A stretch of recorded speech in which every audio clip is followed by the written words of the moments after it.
Hey guys, tonight we're exploring a question that sounds completely ridiculous at first. Why medieval people may have had less stress than you. So before you get comfortable, take a moment, like the video and subscribe. But only if you genuinely enjoy what I do here. And let me know in the comments where you're tuning in from, and what time it is for you. It's always fascinating to see who's joining us from around the world. Now, dim the lights. Maybe turn on a fan for that soft background hum. And let's ease into tonight's journey together. Imagine waking up in a small English village sometime during the 13th century. Before you even open your eyes, you already know how your day is going to unfold. The church bell will ring before sunrise. The rooster will begin shouting at absolutely nothing. Your neighbor's cow will somehow wander into the wrong field again, despite this happening nearly every week. And by the time you finish a simple breakfast, you'll already be walking toward the same fields you've worked since childhood. Exciting, perhaps not predictable, absolutely. And strangely enough, that's where your stress level begins to shrink. Today, you're expected to choose everything. Your career, your hobbies, your streaming service, your coffee, your mattress, your phone, your investment strategy. Even buying toothpaste somehow requires comparing 23 different options, each claiming to contain revolutionary minerals discovered by highly enthusiastic dentists. As a medieval villager, your biggest shopping dilemma is usually, does a baker still have bread? Problem solved. Your world is astonishingly small. To you, the village is the center of existence. Beyond the surrounding woods lie a few neighboring settlements, perhaps a market town a day's walk away. And then, well, somewhere out there is London. Probably. You've heard stories. Most people never travel farther than a few miles from where they were born. Unless you became a soldier, a merchant, a pilgrim, or made the spectacularly poor decision to annoy the local lord, there was little reason to leave. At first, that sounds depressing. But think about what came with it. You weren't constantly comparing your life to thousands of strangers. You didn't wake up wondering why a blacksmith in France had already bought his third horse while you were still using the same stubborn mule. You didn't scroll through pictures of castles thinking, everyone seems to be vacationing in Tuscany except me. You had absolutely no idea what anyone in Tuscany was doing. Honestly, that alone might have lowered your blood pressure. Your comparisons stayed local. You knew the baker, the miller, the carpenter, the village priest, and the family whose pigs had somehow escaped for the third time this month. Their successes made sense because you actually knew them. If the blacksmith built a larger house, you knew exactly why. He'd been working twice as hard for years. And frankly, everyone agreed he deserved it. Today, your brain processes thousands of people every single day. Social media advertisements, breaking news, influencers, celebrities, billionaires who apparently wake up at 4 in the morning to drink green juice and meditate on mountain tops before answering emails. Meanwhile, you're just trying to remember why you walked into the kitchen. Your brain never evolved for this. For almost all of human history, you lived in communities of perhaps 100 or 200 people. Those were the faces your mind was built to recognize, trust, gossip about, occasionally argue with, and then see again at church the following Sunday, pretending none of it had happened. Of course, medieval villagers still worried. Bad harvests, sick children, harsh winters, taxes, whether the cow was about to produce milk or simply kick you again. Life could be brutally difficult, but most of those worries were immediate and tangible. You could see them, touch them, and often do something about them. You weren't lying awake worrying about stock markets on another continent, political arguments between strangers, or an email marked urgent sent at 9:38 on a Friday evening. In many ways, your mental world was as small as your physical one. You knew the rhythm of the seasons, the names of your neighbors, and exactly what tomorrow was likely to bring. There was comfort in that certainty. It may not have been glamorous, but it gave your mind something modern life rarely offers anymore. Permission to stop looking over the horizon for the next thing to worry about. If you wanted to know what tomorrow looked like in medieval Europe, you didn't need a calendar app, a smartwatch, or 3 reminder notifications politely informing you that you were already behind schedule. You simply looked out the window. If it was spring, you planted. If it was summer, you tended the crops. If it was autumn, you harvested. If it was winter, you repaired tools, mended clothes, chopped wood, and tried not to complain too loudly about how cold your toes had become. Every season came with its own instructions. That rhythm mattered far more than most people realize. Modern psychologists often point out that routine reduces anxiety because it makes the future feel predictable. Your brain spends less energy wondering what comes next when it already knows the answer. Medieval people didn't invent this principle.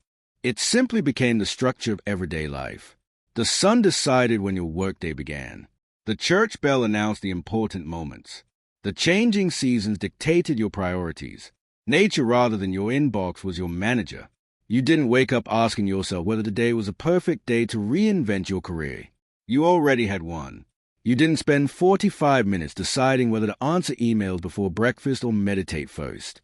You probably spent 45 minutes trying to convince a stubborn donkey that crossing a shallow stream was not in fact the greatest danger humanity had ever faced. Every village moved almost like a single organism. When dawn arrived, everyone became busy together. When evening came, life gradually slowed. Smoke drifted from chimneys. Families gathered indoors. Candles burned sparingly because wax wasn't cheap, and darkness politely suggested that perhaps it was time to stop working. Imagine that. The setting sun actually meant your boss couldn't contact you anymore. Granted, your boss might have been a feudal lord instead of a regional manager, which had its own disadvantages, but at least he couldn't schedule an emergency meeting after supper. Routine also removed countless tiny decisions. Today, you decide what to wear from wardrobes overflowing with options. Medieval clothing was considerably simpler. You owned work clothes. You owned better clothes for church or special occasions. That was largely the end of the fashion crisis. No standing in front of a mirror whispering, "I have nothing to wear," while surrounded by enough fabric to outfit half the village. Meals followed similar patterns. Breakfast, when taken, was modest. Midday brought the main meal for many laborious. Supper came before darkness settled in. Seasonal foods appeared when nature allowed them, not because strawberries had somehow flown across the planet in the middle of January. There was comfort in these repetitions. Of course, routine didn't eliminate hardship. Harvest season could be exhausting. Winter could feel endless. Storm could destroy months of work overnight. But even those difficulties fit into a familiar cycle that generations had experienced before you. You weren't navigating an entirely new problem every week. Instead, you inherited rhythms that your parents, grandparents, and great-grandparents already understood. They knew when to sow, when to reap, when to celebrate, and when to endure. Life still surprises you from time to time, but far less often than your smartphone does before you've even finished your morning cup of coffee. One of the biggest sources of stress in modern life is a question medieval people rarely asked. Am I doing enough with my life? Today you're expected to discover your passion, build a career around it, maintain a healthy work-life balance, develop 5 interesting hobbies, stay physically fit, learn another language, invest for retirement, travel the world, and somehow become the best possible version of yourself before turning 35. No pressure. In the Middle Ages, life usually came with a much shorter instruction manual. If your father was a farmer, there was an excellent chance you would become one. 2. If your mother spun wool, brewed ale, or baked bread, you would probably learn those same skills from childhood. If your family worked for the village mill, you likely knew exactly where you'd be working long before your 10th birthday. Your future wasn't hidden behind endless possibilities. It was standing right in front of you. That sounds restrictive because honestly it was. Social mobility certainly existed, but it was rare. A talented apprentice could become a respected craftsman.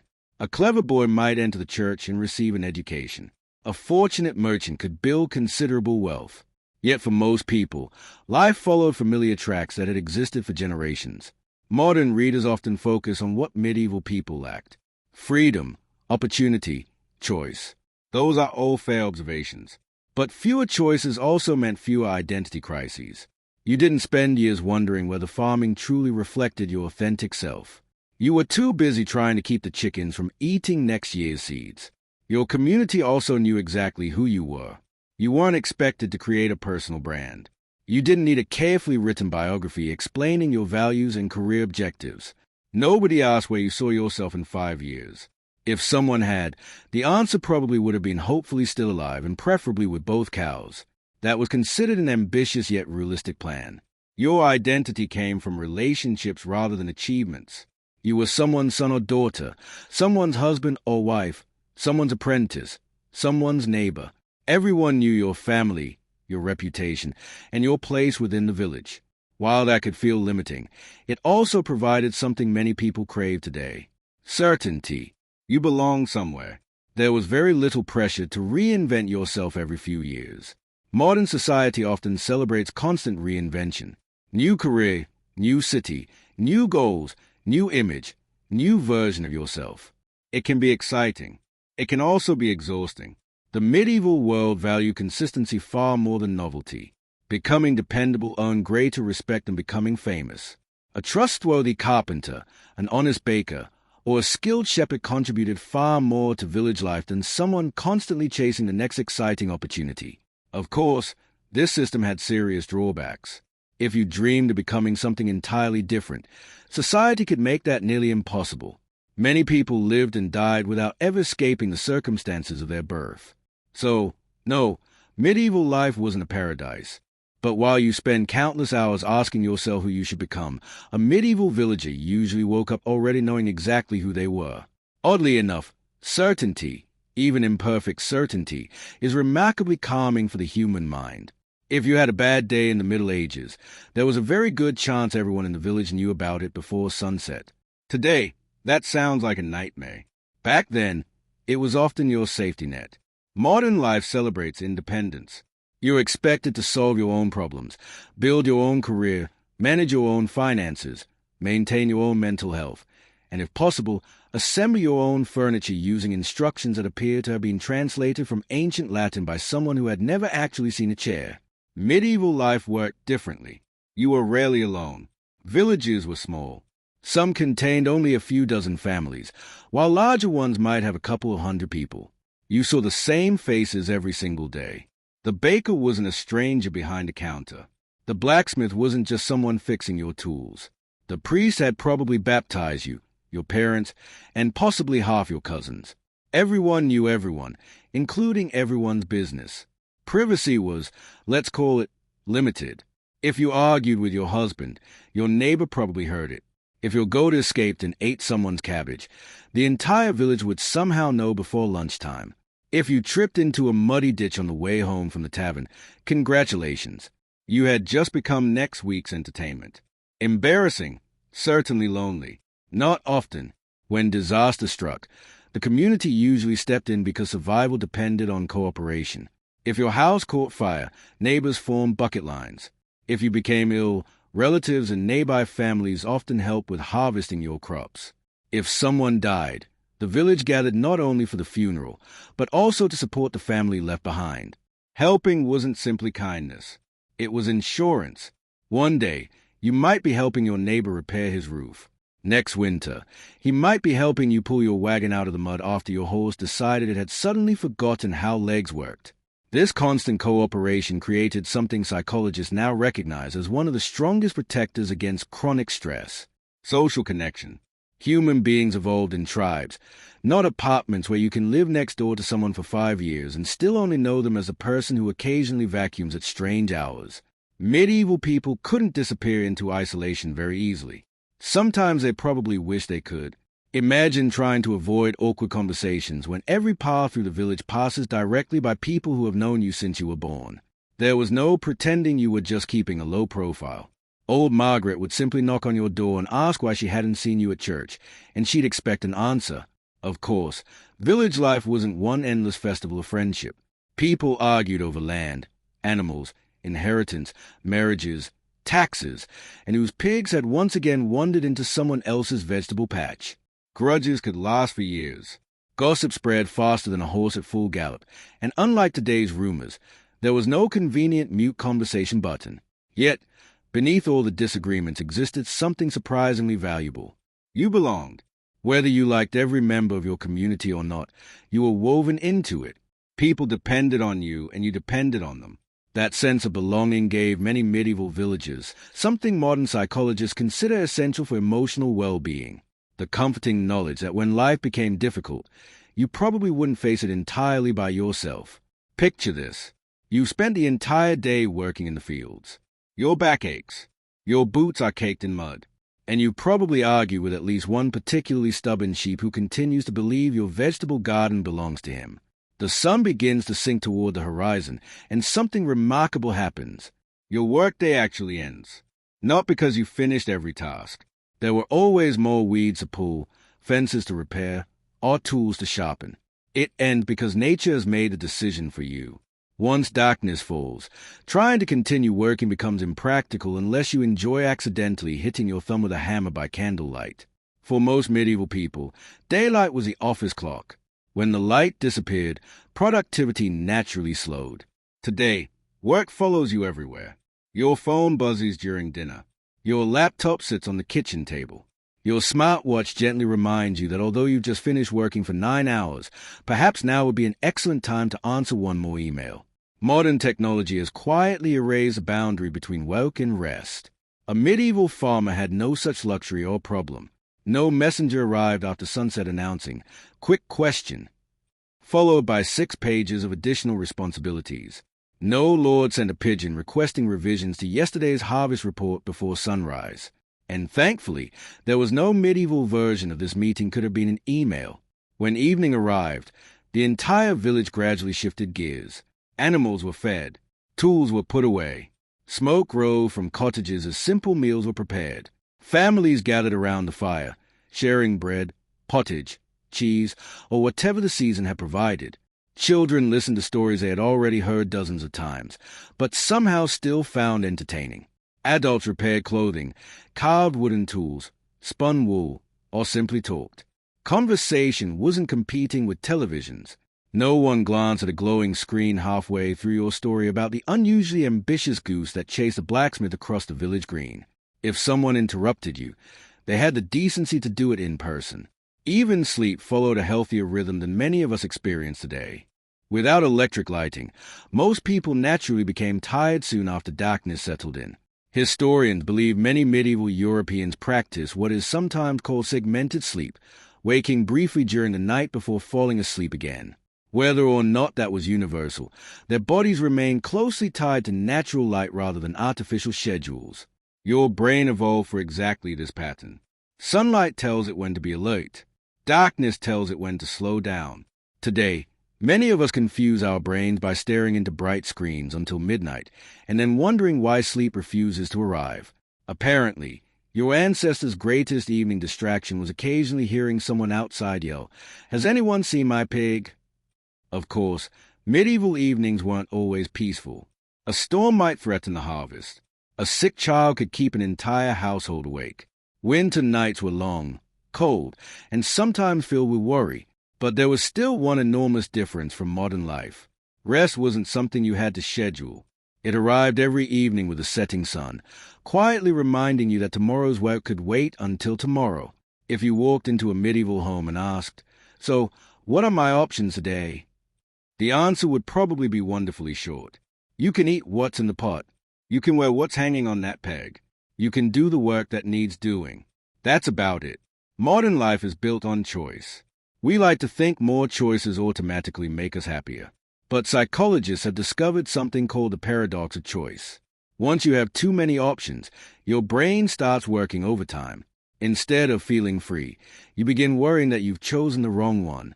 Sound familiar?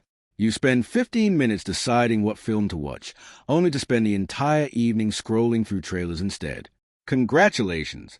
You have experienced a problem that would completely confuse a medieval peasant. In the Middle Ages, your wardrobe was refreshingly uncomplicated. Most ordinary people owned only a handful of garments. A linen shirt or shift, woolen clothes for everyday work, a cloak for colder weather, better clothing reserved for church, weddings, or major feast days. Nobody stared into a chest full of clothes, sighing dramatically, "I have absolutely nothing to wear." If you did say that, your wife would simply point at the shirt you wore yesterday and the day before and probably tomorrow. Fashion certainly existed, especially among nobles and wealthy merchants. Kings loved luxurious fabrics, bright dyes, and extravagant clothing that loudly announced, "Look how rich I am."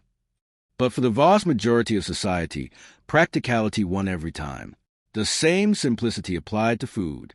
You didn't debate between Italian, Japanese, Mexican, or Indian takeaway. Dinner depended almost entirely on the season. Fresh vegetables appeared when they grew. Bread was baked from available grain. Cheese came from local animals. Meat was an occasional luxury for many families rather than an everyday expectation.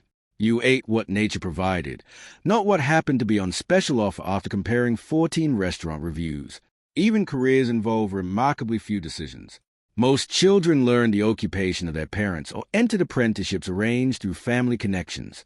You weren't constantly wondering whether becoming a blacksmith would make you happier than becoming a cooper while secretly dreaming of launching a successful candle-making business. Life was already busy enough. Of course, fewer choices didn't always mean greater happiness.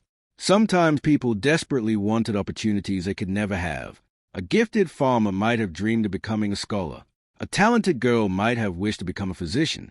Society often closed those doors long before they could even knock. That lack of freedom was undeniably frustrating. But for the countless small decisions that quietly exhaust us every day, medieval life offered remarkable relief. There were fewer purchases to research, fewer life paths to compare, fewer advertisements convincing you that happiness was only one expensive purchase away.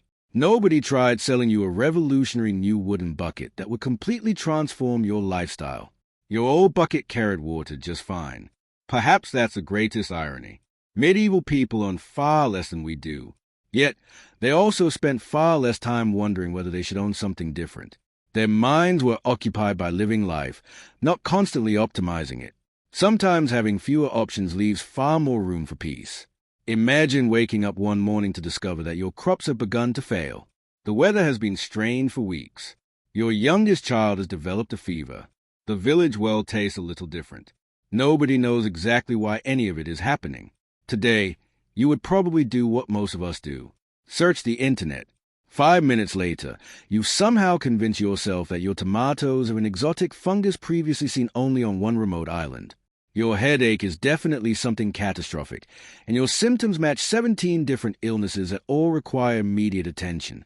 Your anxiety has increased by approximately 200%. A medieval villager didn't have that option. Instead, they had something else. Faith. Whether you lived in England, France, Germany, or much of Christian Europe, religion wasn't simply something you practiced on Sundays.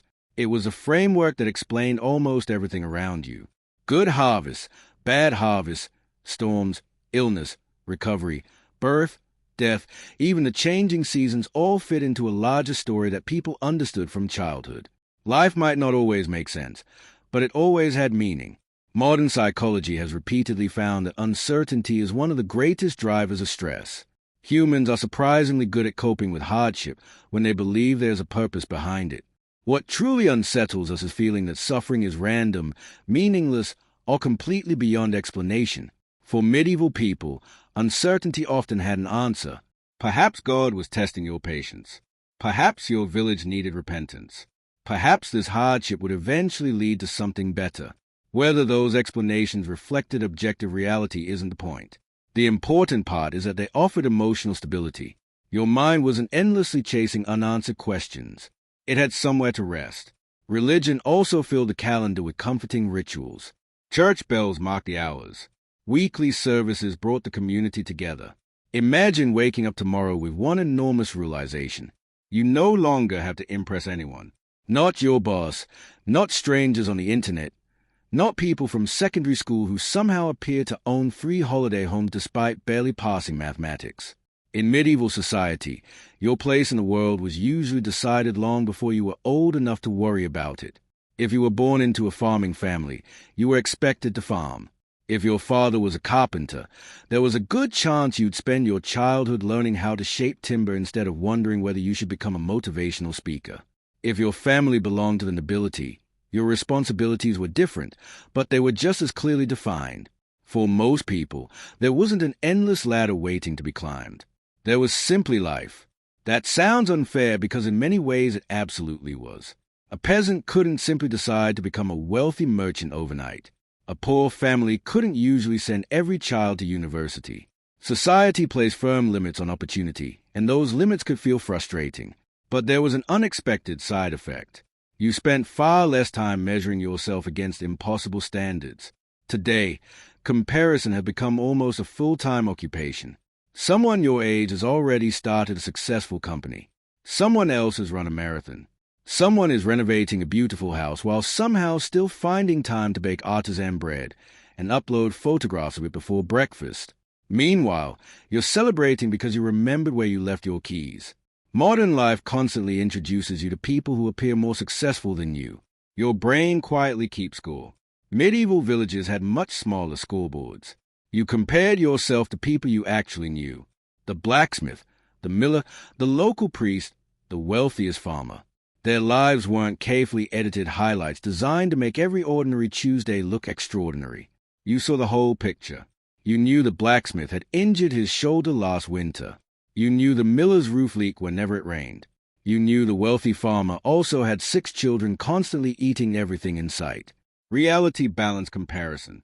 There was another important difference. Success wasn't measured by endless growth. If your family had enough food, a solid roof, healthy animals, and a good reputation, many people considered themselves fortunate. The goal wasn't to become richer every single year. It was stability, to survive, to provide, to leave your children with a slightly better life than the one you inherited. That kind of success had limits. Modern ambition often doesn't. There's always another promotion, another investment, another qualification, another milestone that promises happiness just beyond the next achievement. It's like chasing the horizon. The closer you get, the farther away it seems. Medieval people certainly wanted better lives, but they also accepted something modern society often struggles to admit. Not everyone needed to become extraordinary. Being known as an honest neighbor, a reliable craftsman, or someone who always showed up when help was needed carried genuine respect. You didn't need thousands of followers. You needed people who trusted you. Ironically, while medieval society offered far fewer opportunities, it also spared many people from one of today's greatest psychological burdens, the exhausting feeling that you should constantly be becoming someone else. Sometimes simply being enough is one of the greatest luxuries a human mind can experience. After a long day of work, a medieval villager had an important decision to make. Should you listen to the traveling storyteller, play a game of tables with your neighbors, watch the village musicians, or simply sit around the fire while your grandfather tells the same story about that enormous fish he almost caught 30 years ago? Spoiler alert, the fish became bigger every winter. Entertainment in the Middle Ages wasn't endless. That was precisely why it remained special. Today, entertainment never stops. Your television offers thousands of films. Your phone contains millions of videos. Music streams endlessly. News updates arrive every minute. Social media competes for every spare second of your attention. Each app desperately tries and convince you that just 5 more minutes won't hurt. Then somehow at 1 o'clock in the morning and you become deeply invested in a stranger restoring a castle in rural Wales. You don't even live in Wales. A medieval villager simply couldn't consume information at that speed. When the day's work ended, entertainment required people. Someone had to tell the story. Someone had to play the fiddle. Someone had to sing. Someone had to dance. And if nobody did, then everyone simply talked. Conversation itself became the evening's entertainment. People shared local news, family stories, legends, jokes, and gossip. Plenty of gossip. In fact, if medieval villages had invented reality television, nobody would have watched it. They already had old Thomas explaining why the baker's daughter had been seen talking to the cooper's son behind the church for nearly 15 minutes. That was considered premium content. Storytelling occupied a special place in medieval life. Long before books became common, history, folklore, heroic tales, and religious stories were passed from person to person. Children learned them by listening. Adults remembered them through repetition. A skilled storyteller could hold an entire room silent for hours using nothing more than a good voice and excellent timing. Your imagination did most of the work. Modern neuroscience suggests this is remarkably healthy. When you listen to a story without constant visual stimulation, your brain actively creates the images itself. You're participating rather than simply consuming. Today's entertainment often demands almost nothing from you except continued attention. The screen does all the imagining. Games were equally social. People played board games, dice games, chess among the wealthy, and countless local games that varied from village to village. Young people wrestled, raced, practiced archery, or played simple ball games in open fields. Nobody was counting steps. Nobody was trying to close fitness rings. You exercised because standing still all day would have seemed rather strange. Perhaps the greatest difference was that entertainment had clear endings. When the storyteller finished, he stopped. When the musicians packed away their instruments, the evening gradually came to an end. There wasn't an algorithm quietly whispering, "Since you enjoyed that, here are 347 more stories you absolutely must hear before sunrise." Instead, darkness settled over the village. The fire burned lower. People wished one another good night, and your mind, having enjoyed enough excitement for one evening, was finally allowed to become wonderfully, peacefully bored. Modern psychologists increasingly believe that boredom isn't a problem to eliminate, but a necessary pause that allows the brain to recover. Medieval people didn't schedule digital detox weekends or mindfulness retreats. Their world simply gave their attention room to breathe. By now, medieval life is beginning to sound surprisingly appealing. A slower pace, strong communities, predictable routines, no emails arriving at 11:30 at night asking if you had a chance to look at this. It's tempting to imagine yourself happily settling into a cozy little cottage with a loaf of fresh bread and a warm fire, and then reality politely walks through the door. Because while medieval people may have experienced less chronic psychological stress than many of us do today, they face a different kind of pressure altogether. One that was immediate, one that could not be postponed, one that could be deadly. If your harvest failed, you couldn't simply order groceries. If your roof collapsed during winter, there was an emergency repair service promising to arrive between 8 o'clock in the morning and 6 o'clock in the evening. If your horse became lame halfway to the market, your carefully planned day had just become tomorrow's problem. Assuming tomorrow cooperated, modern life produces thousands of small stresses.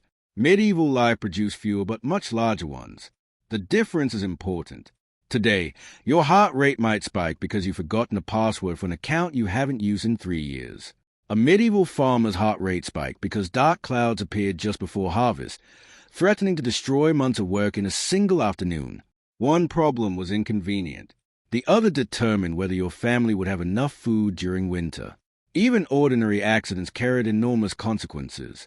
A deep cut while chopping could become infected. A broken leg might prevent months of work. A simple toothache could become a serious illness.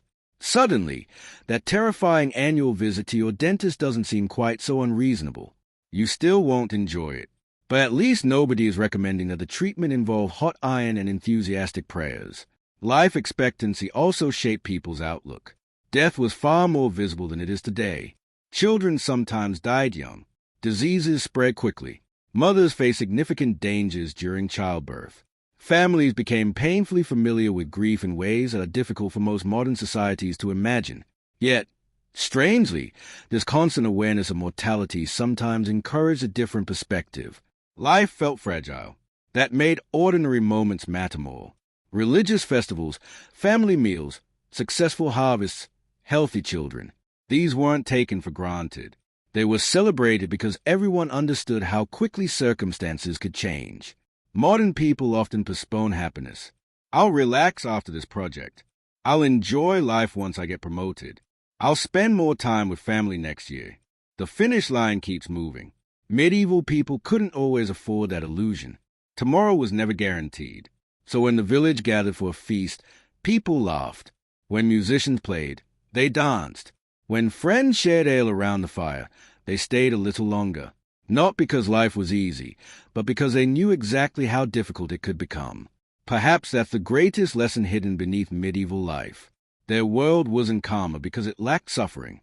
It was calmer because people accepted that suffering was part of life rather than treating every hardship as evidence that life had somehow gone terribly wrong. That acceptance didn't remove pain, but it often prevented pain from becoming endless anxiety. For all the comforts we've explored so far, medieval life had one enormous disadvantage. When things went wrong, they really went wrong. There was very little middle ground. Most of the year followed familiar rhythms. You waked, worshipped, celebrated, and watched the seasons change. But every now and then, disaster arrived without warning. And suddenly the peaceful routine that had kept your mind so steady disappeared almost overnight. The greatest source of stress wasn't everyday life. It was uncertainty. Imagine it's late summer. Your wheat is almost ready to harvest after months of hard work. You've watched the fields every day, knowing that in just another week your family should have enough grain to last through winter. Then dark clouds gather. The rain begins, not for an afternoon, 4 days. The fields become rivers of mud. Grain begins to rot before it can be cut. Every hour you look out the window hoping the storm will stop. It doesn't. That isn't just disappointing. It's terrifying. Today, one bad paycheck might force you to tighten your budget for a while. A failed harvest could threaten an entire village. Food prices climbed quickly after poor harvests. Bread became expensive. Families stretched every meal a little further. Even wealthy nobles worried when several bad seasons followed one another because hungry peasants were rarely cheerful peasants. And history repeatedly proves that hungry people eventually stop asking politely. Then there was disease. Modern stress often comes from anticipating problems that never happen. Medieval disease had the unpleasant habit of actually arriving. A fever spreading through the village wasn't something you followed through news reports. It was happening next door. You watched neighbors disappear from daily life. Church bells rang more often. Familiar houses remained strangely quiet. Nobody understood bacteria or viruses. Doctors worked with the best knowledge available, but much of medicine relied on balancing bodily humors, herbal remedies, experience, and a generous amount of hope. Hope, unfortunately, was difficult to prescribe. War brought another layer of anxiety. Even if you weren't a soldier, armies rarely traveled without affecting everyone around them. Field could be trampled, livestock stolen, villages looted. Refugees arrived carrying frightening stories from places only a few days away. Suddenly, your quiet little corner of the world didn't feel so safe anymore. Yet, here's something remarkable. When these crises passed, people generally returned to ordinary life astonishingly quickly. The fields still needed planting. Children still laughed. Markets reopened. Church bells rang once again for weddings instead of funerals. Life moved forward because it had to. Perhaps modern society sometimes struggles more after hardship because we expect life to remain comfortable all the time. Medieval people never had that expectation. They knew peace was precious precisely because it was fragile. Their greatest stress didn't come from constant low-level pressure. It came in powerful waves: famine, plague, war, harsh winters, and then whenever fortune allowed, everyday life slowly reclaimed a familiar rhythm. And when that ordinary rhythm returned, people embraced it with a gratitude that many of us only discover after our own lives have been unexpectedly turned upside down. Here's the funny part. If you describe parts of medieval life to a modern psychologist without mentioning castles, knights, or the occasional plague, they might nod approvingly and say, "Yes, those are excellent habits for reducing stress." No, seriously. Over the last few decades, researchers have spent thousands of hours studying what makes people happier, calmer, and more resilient. Again and again, they keep arriving at conclusions that would have sounded remarkably familiar to an ordinary medieval villager. Start with sleep. Scientists now know that natural sunlight helps regulate your body's internal clock. Spending time outdoors in the morning improves sleep quality, boosts mood, and lowers stress hormones. A medieval farmer would probably shrug. Well, yes, he'd been outside since sunrise because cows have never been particularly interested in respecting weekends. Then there's exercise. Today, millions of people drive to a building full of exercise machines so they can walk on a moving belt while watching someone else hike through a forest on a television. A medieval peasant would find this deeply confusing. You paid to pretend you're walking. Physical activity wasn't a separate part of medieval life. It was life. People walked almost everywhere. They lifted, carried, chopped, dug, climbed, planted, harvested, and repaired things nearly every day. Their bodies moved constantly, not because they were chasing fitness goals, but because everyday survival required it. Modern medicine consistently shows that regular movement reduces anxiety, depression, and chronic stress. The medieval villagers accidentally discovered this several centuries before treadmills appeared. Community is another fascinating example. Study after study has found that close friendships and strong social relationships are among the greatest predictors of long-term happiness. People surrounded by supportive communities generally recover from hardship more quickly and experience lower levels of chronic stress. That sounds remarkably similar to village life. Your neighbors weren't optional. Sometimes they were annoying. Sometimes they borrowed your tools and returned them in a condition that raised uncomfortable questions. But they were there. And when life became difficult, they usually showed up. Researchers also emphasize the importance of routine. Predictable daily habits reduce mental fatigue because your brain spends less energy making endless decisions. Sound familiar? The medieval calendar was practically one long routine interrupted by harvest festivals and the occasional goose chasing someone across the village square. Even gratitude has become a major area of psychological research. People who regularly appreciate ordinary parts of life often report greater happiness and lower stress. Medieval people rarely needed reminders to appreciate a successful harvest, a healthy child, or a warm meal after winter. They knew exactly how easily those blessings could disappear. Of course, modern science also reminds us of something equally important. Let's keep antibiotics. Let's keep clean drinking water. Let's keep vaccines, anesthesia, washing machines, and the remarkable luxury of living in a world where cutting your finger while slicing bread usually doesn't become the defining medical event of the year. The goal isn't to return to medieval life. It's to recognize that while technology has solved countless physical problems, it hasn't automatically solved the problems inside our minds. Perhaps the healthiest future isn't about choosing between the medieval world and the modern one. It's about borrowing the best habits from both. So, after spending the night wandering through medieval villages, muddy fields, crowded markets, and smoky cottages, we've arrived at a rather unexpected conclusion. Medieval people didn't have perfect lives. Not even close. If someone offered you the chance to swap your life for theirs tomorrow morning, you would probably ask one important question first. Do I still get antibiotics? If the answer was no, the conversation would end remarkably quickly. The Middle Ages were filled with hardships that most of us would never willingly choose. Disease, famine, poor sanitation, dangerous childbirth, and limited opportunities were very real parts of everyday life. And yet, hidden beneath those hardships were habits that modern science keeps rediscovering. Live with a close community. Spend time outdoors every day. Move your body naturally. Follow regular routines. Celebrate often. Accept that not everything can be controlled. Perhaps the greatest lesson of all is this. Medieval people rarely expected life to be perfect. They expected it to be unpredictable. There is an enormous difference. Today, even a small inconvenience can feel like a personal disaster. The internet is slow. Your coffee order is wrong. The package arrives one day late. Somehow, these tiny frustrations pile on top of one another until your brain reacts as though you're preparing to defend a castle under siege. Meanwhile, a medieval baker would probably look at your situation with genuine concern before saying, "So, everyone is alive?" Perspective changes everything. That doesn't mean your problems aren't real. Modern stress is absolutely real. Your brain responds to constant deadlines, financial uncertainty, endless notifications, and information overload in ways that our ancestors never had to experience. Chronic stress is exhausting precisely because it never seems to end. The medieval world reminds us that human beings weren't designed to live with thousands of tiny worries following them every waking hour. We were designed for seasons, for community, for meaningful work, for evenings that actually feel like evenings, for conversations uninterrupted by glowing rectangles demanding immediate attention, and perhaps every now and then for doing absolutely nothing at all. You don't need to move into a thatched cottage. You don't need to give away your smartphone or begin raising chickens in the garden, although your neighbors would certainly have some interesting opinions if you did. Sometimes the smallest medieval habit can make the biggest difference. Walk instead of drive when you can. Eat with family without looking at a screen. Learn your neighbors' names. Take a day to genuinely rest instead of simply catching up on more work.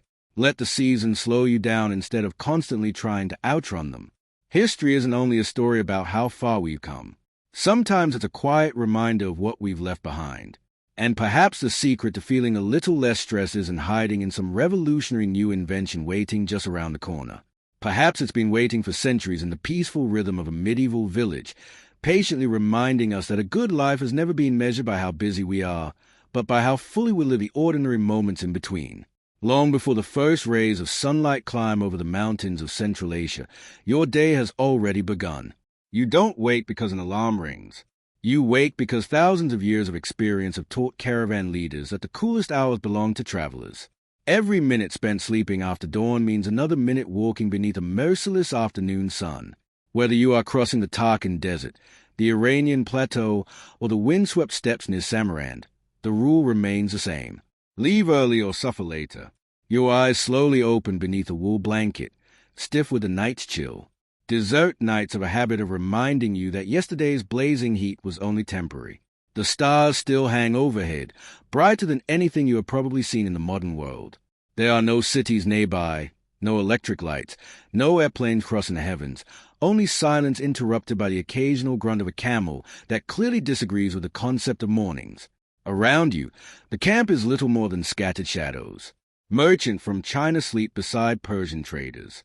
Saudian interpreters curl beneath heavy cloaks. A Buddhist monk rests only a few steps from a Muslim camel driver, while somewhere beyond them, an Indian spice merchant snores with remarkable confidence for someone transporting half his life's fortune across thousands of dangerous miles. Nobody has to shout for everyone to wake. Instead, the camp slowly stays, almost like a living creature stretching its limbs. A cough echoes through the darkness. Someone feeds another piece of dung into a dying fire, producing just enough warmth to chase away the night's cold. Leather bags rustle. Wooden bowls knock softly against one another. Somewhere a horse stamps impatiently at the frozen ground, already eager to move. You quickly learn that sleeping late is considered a luxury reserved for people who own houses instead of camels. The caravan itself may contain anywhere from a few dozen travelers to several hundred. Larger expeditions often included hundreds of camels carrying silk, porcelain, spices, paper, precious stones, glass, perfumes, ivory, and occasionally diplomatic gifts worth fortunes. Every animal, every crate, and every person has a place that must be maintained with military precision before departure. Chaos, after all, is surprisingly expensive. As you pull yourself upright, the cold air bites at your face. Your fingers feel numb as you fold your blanket and gather your few possessions. Unlike modern vacations, there is no suitcase waiting neatly packed beside a hotel bed. Everything you own must either fit onto your back or onto a camel that already has plenty of opinions about carrying it. For a brief moment, you look east. The horizon has begun to fade from black into deep shades of blue. Dawn is still hidden, but it is coming quickly. Soon, the caravan will become a moving river of people stretching across the landscape, following routes that have connected civilizations for centuries. But before the bells begin to ring and the camels take their first reluctant steps, there is one more challenge waiting for every traveler. Breakfast must somehow happen before the road calls once again. As the faint blue glow on the eastern horizon grows brighter, the campsite undergoes an astonishing transformation. Only moments ago, it looked like a collection of sleeping strangers scattered across the wilderness. Now it resembles a bustling town that has somehow sprung from the earth overnight. There are no stone walls, no permanent buildings, and no market square. Yet every person seems to know exactly where to go and what to do. The Silk Road rewards organization. It has very little patience for confusion. You quickly discover that nobody wastes words this early. The caravan leader walks through the camp carrying a simple staff, quietly checking that everyone is awake. He doesn't need to bark orders. His authority comes from experience. He knows where the next reliable well is located. He knows which mountain pass is safest this season. Most importantly, he knows that a single poor decision can leave hundreds of people stranded in one of the harshest environments on Earth. Around him, dozens of small fires flicker back to life. Travelers warm their hands while carefully conserving every scrap of fuel. In many parts of Central Asia, firewood is almost non-existent. Instead, dried camel or horse dung serves as a morning's fuel. It may not smell like your favorite scented candle, but it burns surprisingly well. You decide not to complain. Everyone else seems perfectly satisfied. And besides, nobody has invented online reviews for campsites yet. Nearby, merchants begin inspecting yesterday's cargo. Rolls of Chinese silk remain tightly wrapped inside waterproof coverings. Sacks filled with pepper, cinnamon, cloves, and saffron are checked for moisture. Delicate porcelain is examined for cracks after another night of swaying on camelbacks. A damaged crate could erase months of profit before the journey is even halfway finished. The languages surrounding you are as varied as the merchandise. You hear Persian spoken beside Sugdian, Chiric dialects mixing with Chinese, Arabic, Sanskrit, and occasionally Greek. Few people understand every conversation, which explains why interpreters are some of the most valuable members of the expedition. Along the Silk Road, speaking several languages can earn you almost as much respect as carrying a sword. Meanwhile, The animals begin announcing that they too are awake. Camels groan dramatically, as if personally offended by the arrival of another morning. Horses snort into the cold air. Donkeys bray without warning. Bells hanging from harnesses produce a gentle chorus that echoes across the empty landscape. It is noisy enough to wake anyone still sleeping, though anyone still asleep at this point is unlikely to remain popular for long. Within less than an hour, the peaceful campsite has become a perfectly coordinated machine. Every movement serves a purpose. Every minute has value, and every traveler understands the same simple truth. The road is waiting, and it never waits forever. With the camp now fully awake, your stomach begins reminding you that yesterday's dinner disappeared many hours ago. Breakfast is not a leisurely affair. Nobody unfolds elegant tables or debates whether to have sweet or savory options. The Silk Road is many things. A highway of commerce, a meeting place of civilizations, a bridge between East and West. But it is certainly not an all-inclusive resort.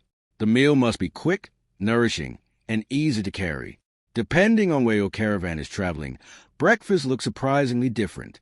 A merchant from northern China unwrapped steamed wheat buns he prepared the evening before.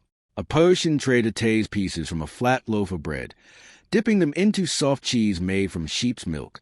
An Indian traveler nibbles dried fruit mixed with nuts, while Turk nomads pass around fermented dairy products that are rich in calories and surprisingly filling. You decide to try everything. This seems like an excellent cultural experience until someone offers you a bowl of fermented camel's milk. It is memorable. Let's simply say that if modern coffee wakes you up with caffeine, fermented camel's milk achieves a similar result through sheer surprise. Bread remains a foundation of nearly every breakfast. Flatbreads can survive days inside leather bags without spoiling, making them ideal companions for long journeys. They are often eaten alongside dates, raisins, figs, almonds, walnuts, or pistachios, foods packed with energy yet light enough to transport across continents. Fresh fruit is a rare luxury unless the caravan happens to be near fertile valleys or bustling cities. Meat appears occasionally, usually as dried or salted strips prepared weeks earlier. Freshly cooked meat before sunrise will be considered an unnecessary delay, and delays have an unfortunate habit of turning into disasters once the afternoon heat arrives. Water, meanwhile, is treated with almost sacred respect. Nobody pours generous cups simply because they feel thirsty. Every sip is measured. Caravan leaders know exactly how much water remains in each skin, and how many days separate the expedition from the next reliable spring or caravan's awry. Waste today may become desperation tomorrow. Tea is becoming increasingly common across many sections of the Silk Road, particularly farther east. Chinese merchants often carry compressed tea bricks, which can be broken apart and brewed over the morning fire. In western regions, herbal infusions are more familiar, flavored with local plants gathered during previous stops. As you finish eating, nobody lingers beside the fire. Bowls are cleaned immediately. Leftovers disappear into travel bags. Every crumb has value. Every minute counts around you. Breakfast ends almost as quickly as it began, replaced by a far more demanding task.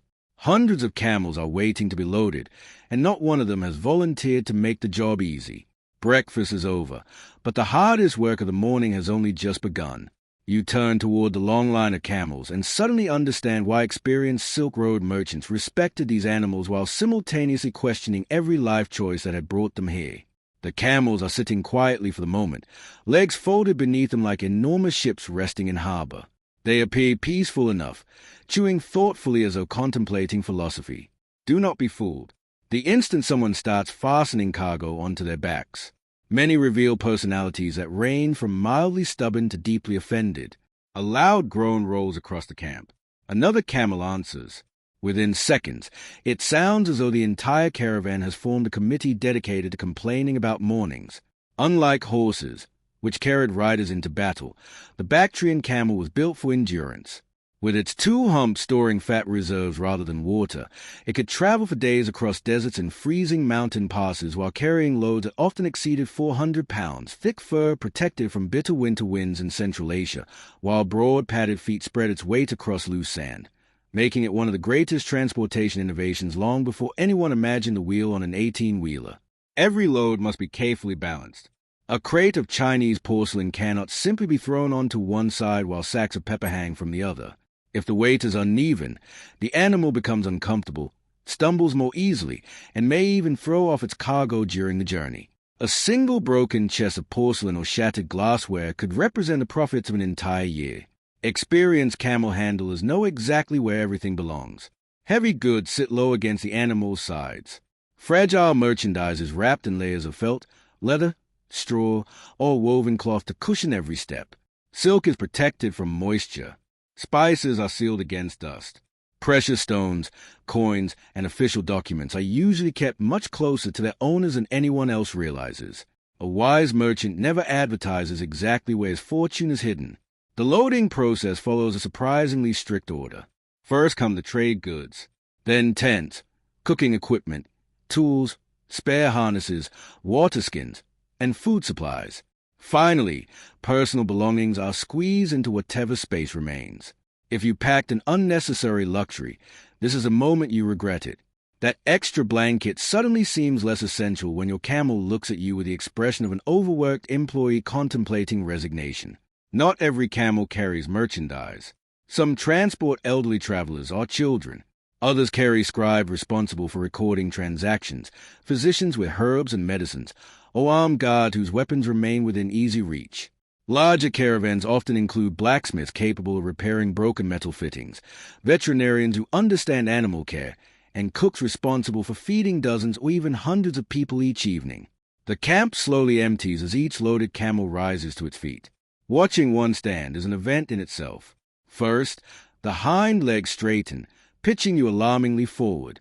Then the front legs unfold, throwing you backward with equal enthusiasm. If you happen to be sitting on top before the animal finishes standing, congratulations. You have just experienced the Silk Road's version of an amusement park ride. At last, the endless line of camels stretches toward the horizon, each carrying a small piece of the world's wealth. Now all that remains is preparing yourself to survive the day ahead. With the camels loaded and the caravan nearly ready to depart, you take one final look at yourself.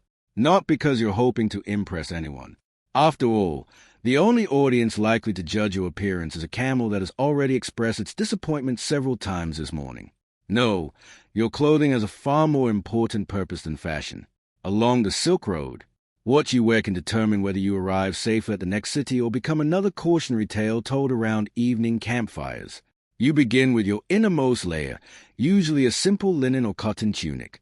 These fabrics absorb sweat and help keep your skin comfortable during the long hours ahead.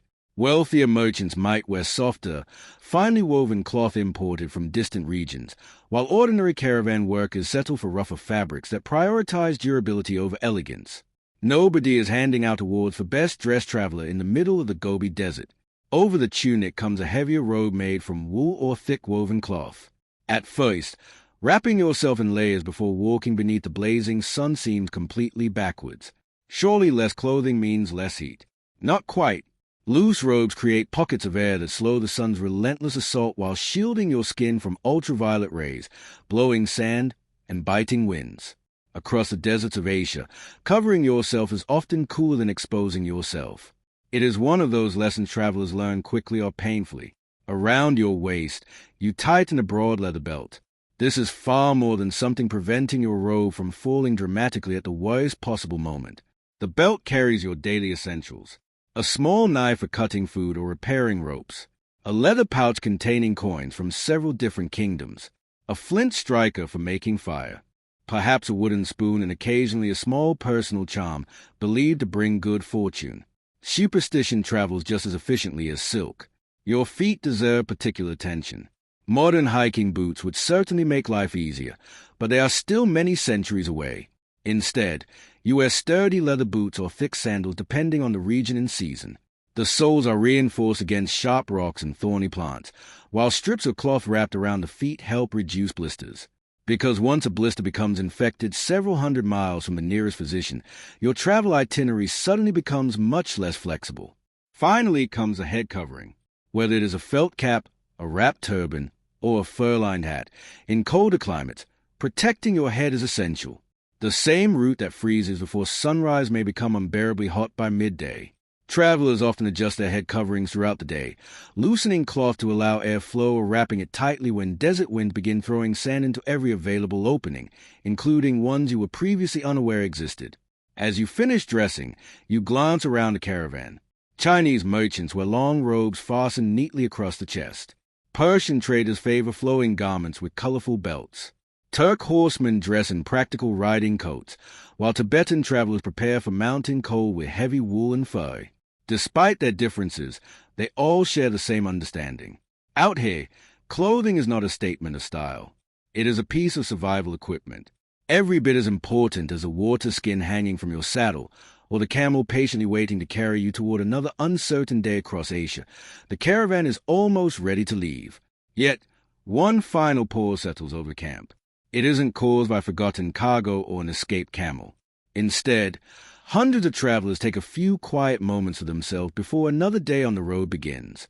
Although they all share the same destination for today, they have arrived from vastly different corners of Asia, bringing with them their own beliefs, customs, and mourning rituals. Standing in the middle of the camp is like watching the entire continent wake up at once. A few paces away, a Muslim merchant unrolls a small prayer rug on a patch of level ground. Facing west toward Mecca, he quietly performs a dawn prayer, one of the 5 daily prayers that shape his life. Whether he is in Baghdad, Bikra, or somewhere between endless dunes, his companions respectfully avoid walking in front of him. Trade may be important, but faith keeps its place in the morning schedule.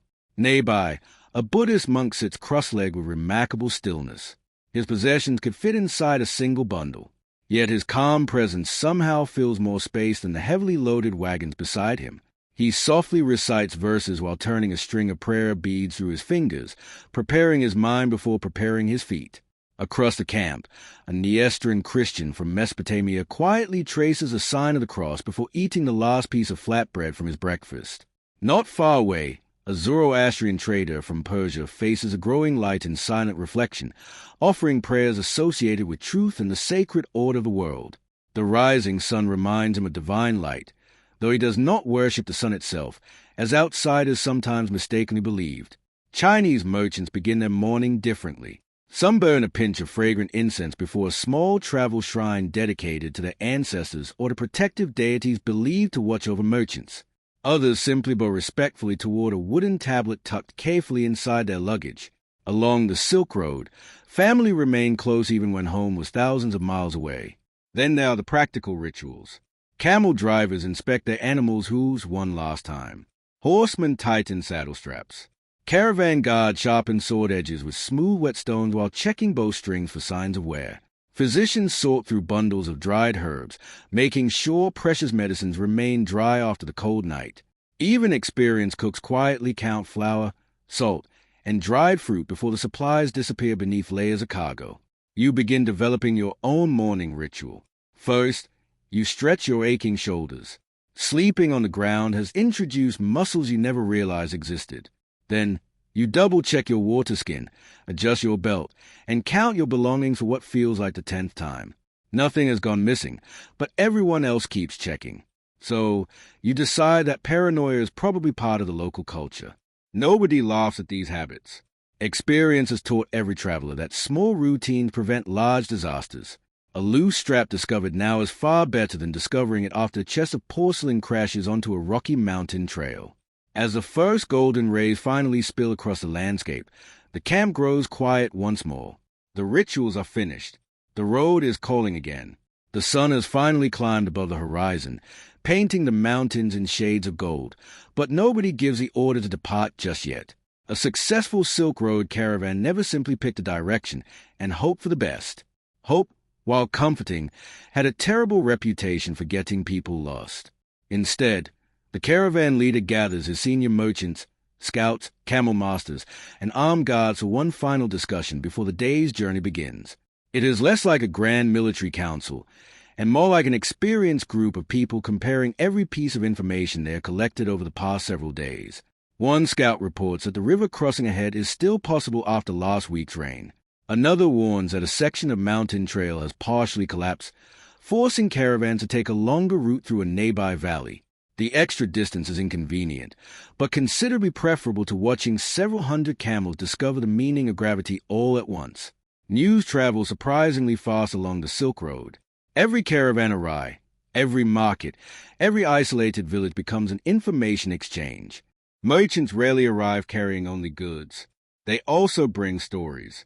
They know which rulers have increased taxes, when new wells are being dug, which bridges have washed away, and whether bandits have recently appeared along particular stretches of road. Some of those stories are completely reliable. Others become slightly more dramatic every time they are told. By the fifth retelling, 3 suspicious horsemen somehow become an army capable of conquering half of Asia. Learning which rumors deserve attention is almost as valuable as reading a map. Maps themselves exist, but they are often incomplete.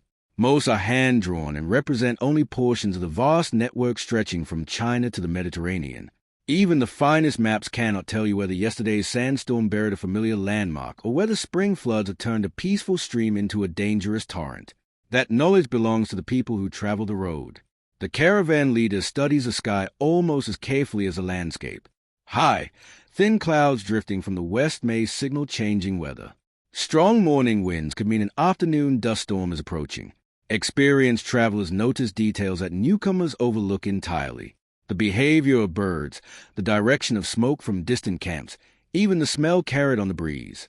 You attempt to contribute by confidently pointing toward what you believe is a correct direction. Unfortunately, you are pointing directly at a particularly impressive-looking rock. The caravan leader politely ignores your navigational expertise. Security is a final concern. The guards inspect their spears, bows, and curved swords one last time. They are not expecting a battle every morning, but they understand that valuable cargo attracts unwanted attention. Silk, spices, silver, and precious stones are irresistible prizes for thieves willing to risk an attack. Most caravans avoid trouble through careful planning rather than heroic fighting. A larger caravan, a safer route, or an earlier departure often prevents conflict before it begins. At last, the leader gives a single nod. The scouts move to the front. The guards spread along the flanks. The merchants take their places beside their animals. Everything has been checked. Everything that can be predicted has been predicted. Now comes a part no amount of preparation can ever fully control. The journey itself. The order to depart is never shouted. It doesn't need to be. One by one, the camel drivers give quiet commands, tug gently on lead ropes, and the enormous animals begin rising from the ground. First their hind legs straighten, pitching the cargo forward. Then their front legs unfold, throwing everything backward. If you happen to be riding when this happens for the first time, you discover that surviving the journey begins with surviving the camel's version of standing up. All around you, the camp comes undone. The cooking fires are smothered with sand until not even a glowing ember remains. Nobody wants to leave behind evidence of thieves or accidentally start a grass fire in the dry plains. Tent poles disappear into bundles. Blankets are tied securely onto packs. And within minutes, there's almost no sign that several hundred people spent the night here. Long before the castle opens its gates, before the kitchens fill with the smell of fresh bread, and before the Lord even stays beneath his wool blankets, the fortress is already awake. Not everyone, of course. The lucky people are still asleep. You are not one of them. The final watch of the night has always been considered the longest.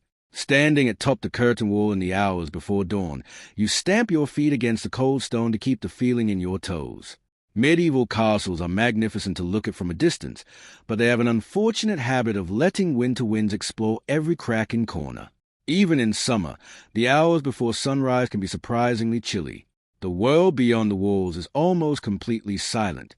A faint mist hangs over the nearby fields. Somewhere in the darkness, an owl finishes its nightly hunt while a fox disappears into the undergrowth. The village below the castle still sleeps.